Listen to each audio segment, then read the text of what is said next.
नमस्कार दोस्तों, सृष्टि क्लासेस के ऑनलाइन प्लेटफॉर्म पे आपका स्वागत है। जैसा कि आपको पता है, हम राजस्थान पॉलिटी के अंदर जो ये सीरीज शुरू की थी और उसके अंदर हमने राज्य की कार्यपालिका से संबंधित बात कर ली थी और उसके बाद हम विधायिका पे बात कर रहे थे।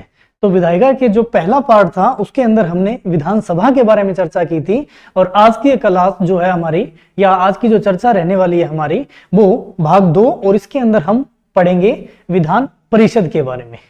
ठीक है, तो आज की क्लास की जो हमारी चर्चा रहेगी वो रहेगी विधान परिषद पे। विधान परिषद, तो विधान परिषद, और हम देखते हैं कि राज्य सरकार को हम अनुच्छेद, या अनुच्छेद से पहले मैं बात करूं तो भाग 6 में हम पढ़ते हैं, और अनुच्छेद जो राज्य सरकार हम पढ़ते हैं 152 से 237 तक। ठीक है, तो अगर मैं बात करूं विधायिका की, और विधायिका के अंदर जो विधान परिषद है, तो अनुच्छेद 168 में कहा गया है कि राज्य विधानमंडल राज्य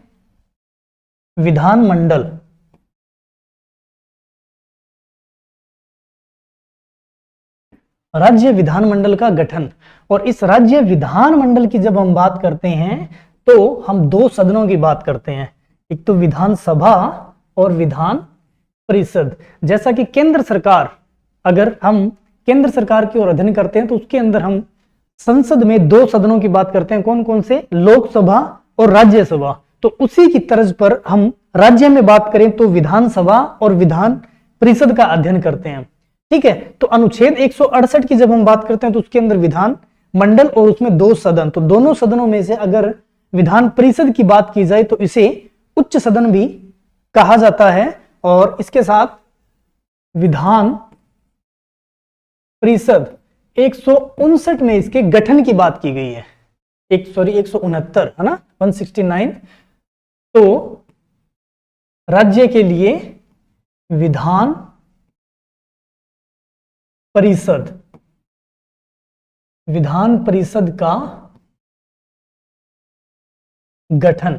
ठीक है, तो विधान परिषद के गठन की जो बात की गई है वो 169 में। अब इसके गठन की बात करें या इसको समाप्त करने की बात हो तो ये जो पावर है किसके पास है? ये है संसद। हम कह सकते हैं संसदीय अधिनियम के द्वारा ही विधान परिषद का गठन एवं निरसन किया जा सकता है। ठीक है, तो इसके गठन की हम बात करते हैं, गठन की हम बात करें तो ये किसके कहने पे? तो विधानसभा में,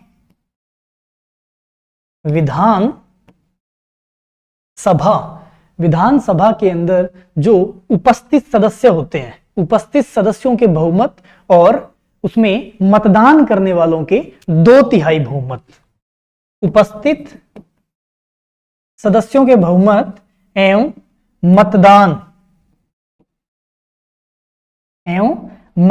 करने वालों के 2/3 बहुमत की हम बात करते हैं।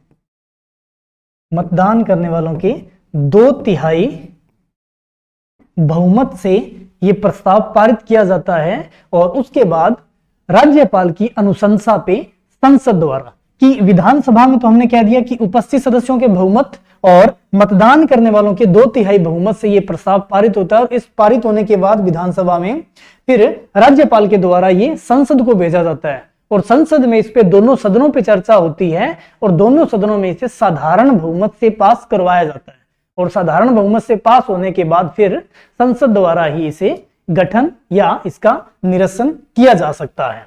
ठीक है, फिर हम उसके बाद बात करते हैं अनुच्छेद 171। अनुच्छेद 171 में इसकी संरचना की बात की हुई है। क्या बात की हुई है? इसकी संरचना की। तो इसकी संरचना में कि कितने सदस्य होंगे। ठीक है, इसके आकार की बात की हुई है, तो हम बात करते हैं कि इसके अंदर कितने सदस्य होते हैं। तो राज्य की विधान सभा होती है उसके 1/3, विधान सभा के 1/3 सदस्य से मिलकर ये विधान परिषद बना होता है। ठीक है, तो जैसे हम अगर राजस्थान की बात करें तो राजस्थान में विधानसभा में कितने सदस्य हैं? तो राजस्थान में विधानसभा के 200 सदस्य हैं। कितने? विधानसभा में 200 सदस्य हैं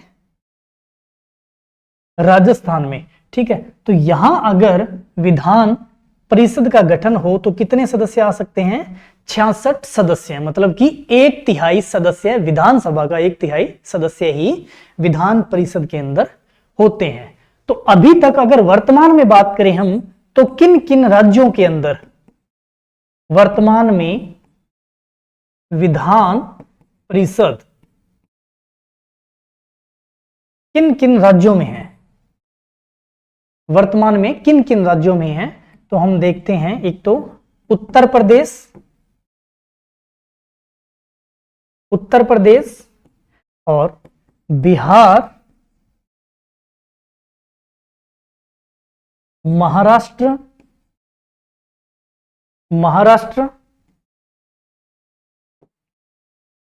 कर्नाटक, आंध्र प्रदेश और तेलंगाना। इन 6 राज्यों में अभी वर्तमान में क्या है? विधान परिषद है। हम बात कर सकते हैं जम्मू कश्मीर की भी। जम्मू एंड कश्मीर में भी विधान परिषद का गठन किया गया था, लेकिन इसे 31 अक्टूबर 2019 को जब जो जम्मू कश्मीर पुनर्गठन अधिनियम बनाया गया था ना, उसके तहत इसको केंद्र शासित प्रदेश बना दिया गया है और फिर इसी दिन से इसको यहां से विधान परिषद जो था हटा दिया गया जम्मू कश्मीर। तो अभी वर्तमान में कितने हैं? 6 हैं। ठीक है, अगर इसके हम पीछे बात करें कि 1956 स्वतंत्रता के बाद और 1956 से पहले कितने राज्यों के अंदर विधान परिषद थी? ठीक है, तो उत्तर प्रदेश, बिहार, कर्नाटक, महाराष्ट्र और महाराष्ट्र के साथ साथ जम्मू एंड कश्मीर।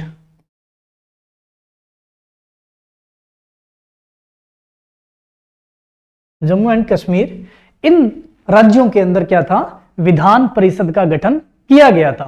फिर बात आती है 1956 के बाद। ठीक है, तो 1956 के तहत अगर मैं बात करूं, 1956 के तहत या हम कह सकते हैं 7वां संविधान संशोधन। 7वां संविधान संशोधन कब हुआ था? तो 1956 को।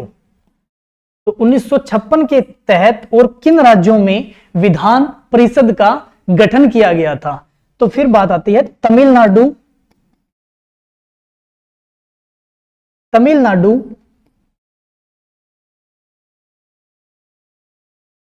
पश्चिम बंगाल और पश्चिम बंगाल, तमिलनाडु, पंजाब। एमपी के लिए भी प्रस्ताव रखा गया था, लेकिन यहां पे फिर इसका गठन नहीं किया गया था। ठीक है, और पंजाब और पश्चिम बंगाल में जो विधान परिषद का गठन किया गया था, उसे 1969 में निरस्त कर दिया गया। कब? 1969 में इसे निरस्त कर दिया गया था।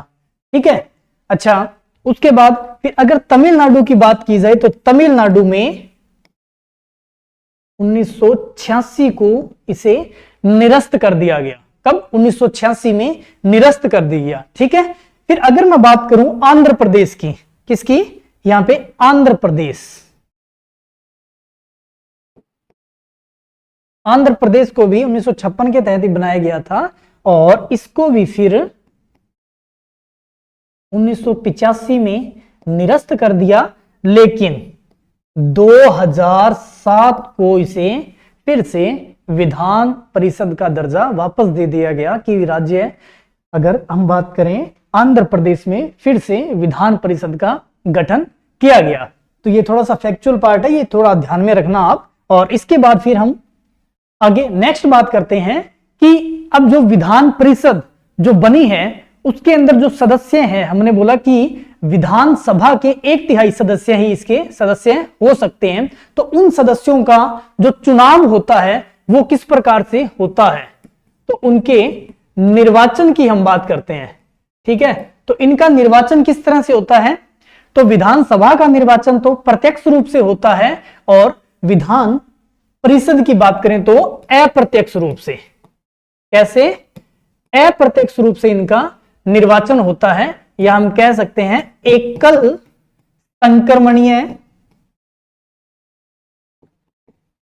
एकल संक्रमणीय मत प्रणाली, अनुपातिक प्रतिनिधित्व पद्धति के आधार पे एकल संक्रमणीय मत प्रणाली से इनका जो है निर्वाचन होता है। ठीक है, अच्छा निर्वाचन हुआ। अब निर्वाचक मंडल की हम बात करते हैं। निर्वाचक मंडल मतलब कि इसमें कौन कौन सदस्य भाग लेते हैं। अप्रत्यक्ष इनका निर्वाचन होता है, लेकिन इनमें कौन कौन सदस्य होते हैं जो भाग लेते हैं।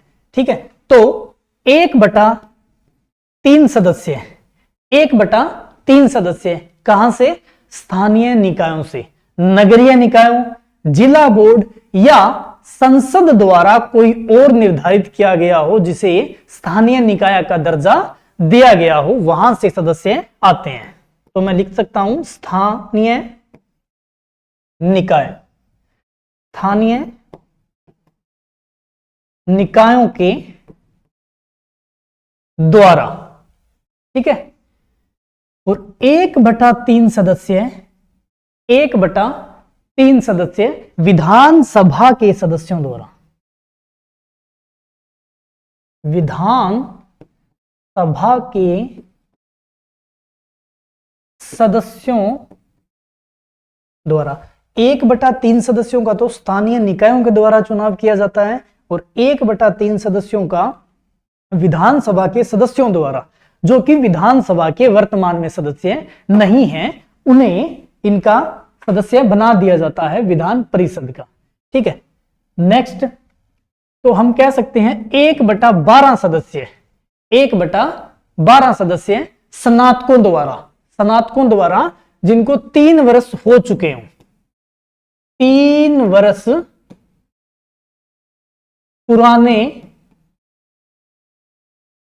स्नातकों द्वारा इनका चुनाव किया जाता है।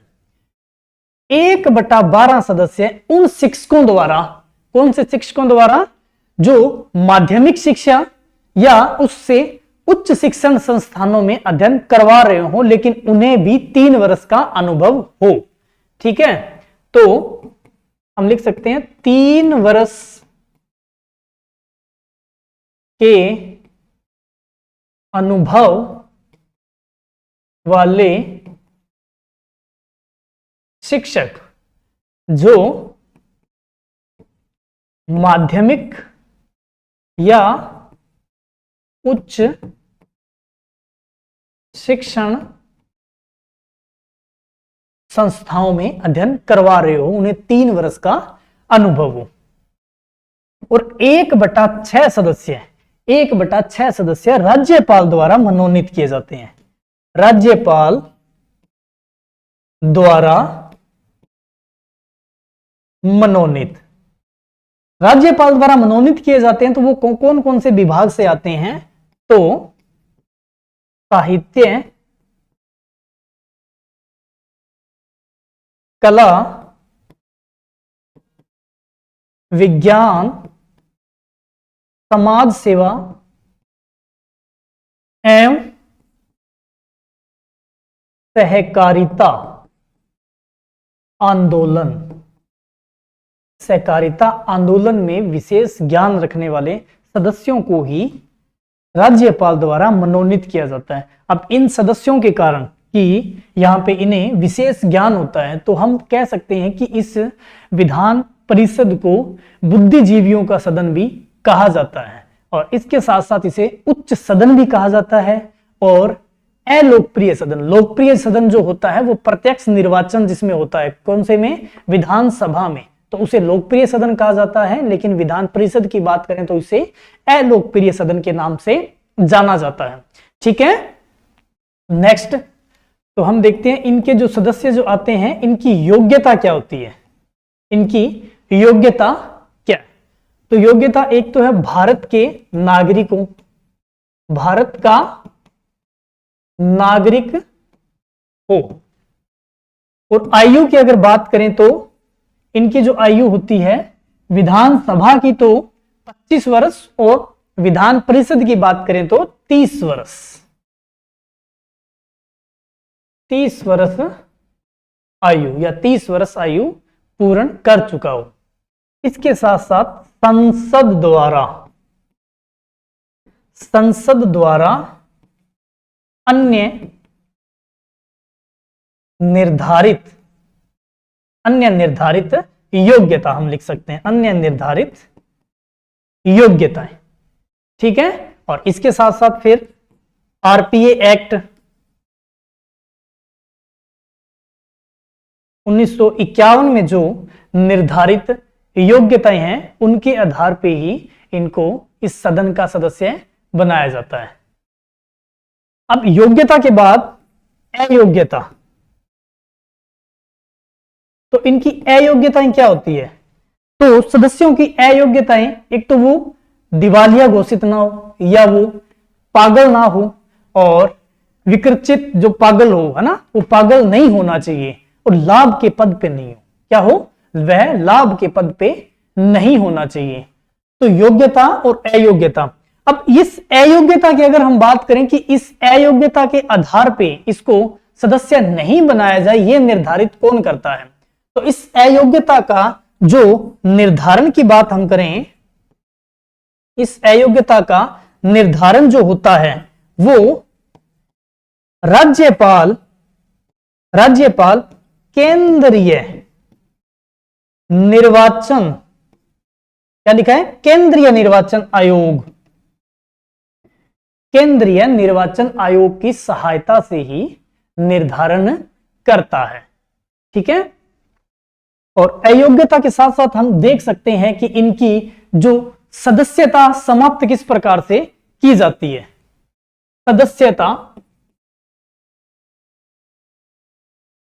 सदस्यता समाप्त किस प्रकार से की जा सकती है। ठीक है, तो सदस्यता समाप्त मतलब कि या तो निर्वाचन आयोग की जो हमने बात की थी, निर्वाचन आयोग ने उनका जो निर्वाचन था उसको अमान्य घोषित कर दिया हो। क्या हो? अमान्य घोषित कर दिया हो, या हम कह सकते हैं संविधान में इसके अलावा, इन अयोग्यताओं के अलावा कुछ और उल्लेख किया हो और वो अयोग्य घोषित हो चुका हो, तो उसके आधार पे भी उनकी सदस्यता समाप्त हो सकती है, या फिर वो त्याग पत्र दे दे। अगर कोई सदस्य त्याग पत्र दे देता है तो उसकी सदस्यता तो समाप्त हो गई। ठीक है, अच्छा, उसके बाद इस विधान परिषद के जो सदस्य हैं, इस विधान परिषद के जो सदस्य हैं, अगर वो राष्ट्रपति, उपराष्ट्रपति या राज्यपाल निर्वाचित हो जाते हैं तो भी उनकी जो सदस्यता होती है वो क्या होती है? रद्द हो जाती है।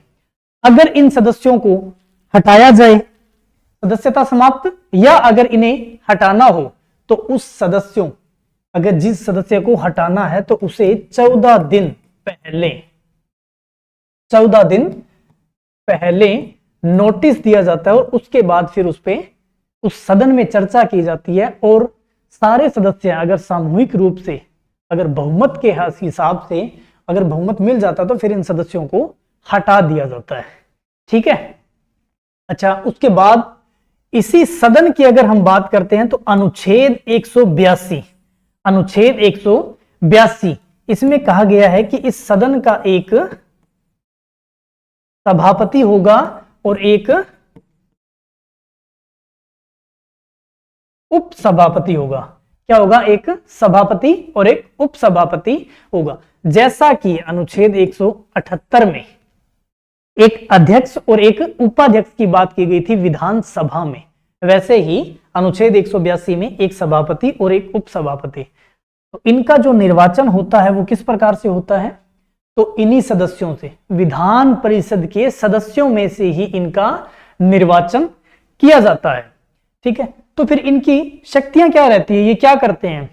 तो ये उस सदन की मर्यादा को बनाए रखते हैं, और तो और उसमें उस सदन के अंदर जो भी बैठक हो रही है उसकी अध्यक्षता करते हैं। अगर वहां पे सभापति उपस्थित नहीं है, उस सदन में सभापति उपस्थित नहीं है, तो उस बैठक की अध्यक्षता उप सभापति द्वारा की जाती है। अगर उप सभापति भी उपस्थित नहीं होते हैं सॉरी, तो उस सदन की बैठक उन्हीं सदस्यों में से किसी एक को अस्थायी रूप से अध्यक्ष बनाकर या सभापति बनाकर उस बैठक की अध्यक्षता की जाती है।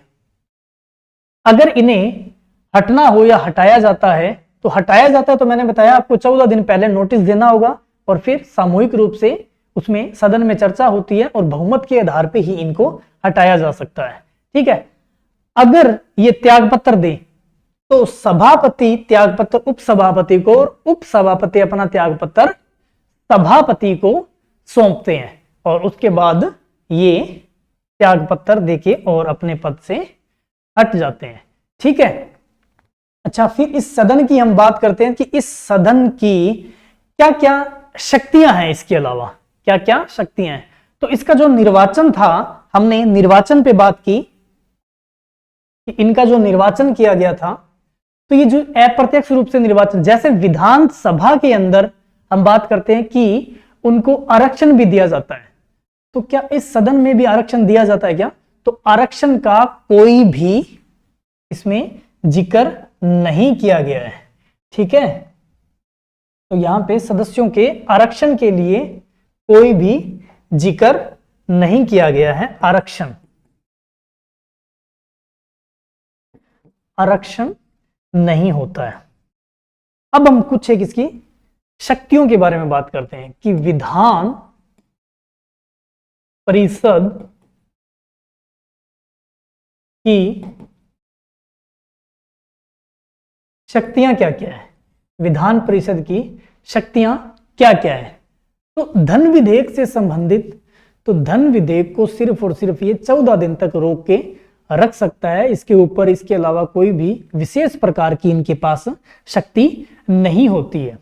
तो धन विधेयक और साधारण विधेयक की मैं बात करूं, धन विधेयक को तो ये सिर्फ और सिर्फ 14 दिन तक रोक के रख सकते हैं। साधारण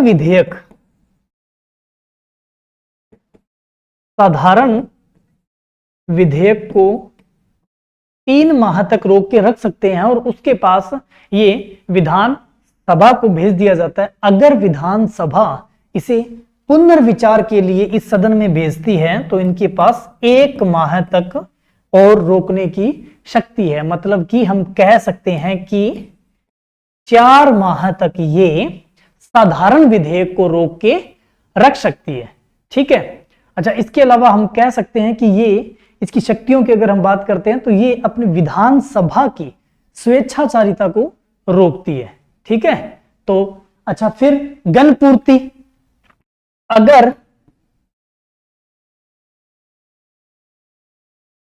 अगर इस सदन की बैठक की बात करते हैं हम कि कितने सदस्य, जो ये गणपूर्ति है ना, कोरम की अगर बात की जाए, तो ये क्या होता है कि वह न्यूनतम संख्या जो सदस्यों के आने पे कार्यवाही शुरू की जा सके, है ना, तो वो न्यूनतम संख्या होती है। तो वो न्यूनतम संख्या कितनी है? 1/3। कि 1/3 सदस्य जब आ जाते हैं तो ये बैठक शुरू की जा सकती है। ठीक है। और अगर बात करूं कि संविधान में ये कितना लिखा हुआ है, तो संविधान में 1/10 लिखा हुआ है। क्या है? 1/10। और गणपूर्ति के साथ साथ हम अधिवेशन की बात करते हैं। अधिवेशन, तो इस विधान परिषद के 1 साल में कितने अधिवेशन होने चाहिए? तो न्यूनतम 2। कितने?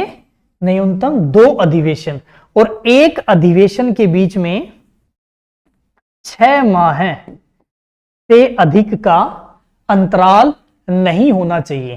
6 माह से अधिक का अंतराल नहीं होना चाहिए।